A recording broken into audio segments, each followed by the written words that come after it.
अस्सलामुअलैकुम दोस्तों, सिंध जी बहितरीन ऐं ख़ूबसूरत होस्ट ऐं मॉडल हिरा बलोच। अदाकारा हिरा बलोच केरु ऐं किथां जी आहे? हिरा बलोच खे सिंध में एतिरी शोहरत छो ऐं कीअं मिली? छा हक़ीक़त में हिरा बलोच शादीशुदा आहे?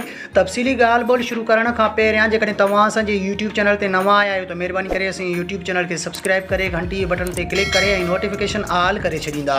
सब्सक्राइब करण सां अव्हां को बैलेंस कोन वेंदो, पर असांजी काफ़ी हौसला अफ़ज़ाई थींदी ऐं तव्हांखे बि वधीक वीडियोज़ ॾिसण वटां मिलंदा। हलूं था पंहिंजे मेन टॉपिक तरफ़। त सिंध जी ख़ूबसूरत ऐं बहितरीन मॉडल होस्ट व्लॉगर हिरा बलोच असल नवाबशाह जी आहे ऐं हींअर कराची में रहाइश पज़ीर आहे।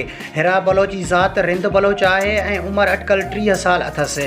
हिरा बलोच खे खाइण में दाल चांवर पसंदि आहिनि। हिरा बलोच नंढपिण खां ई एक्टिंग मॉडलिंग सां चाह रखंदी हुई। हिरा बलोच जी फैमिली में को बि शोबिस सां रिलेटेड कोन्हे। हिरा बलोच असल नाले जे हिसाब सां दुआ बतूल आहे।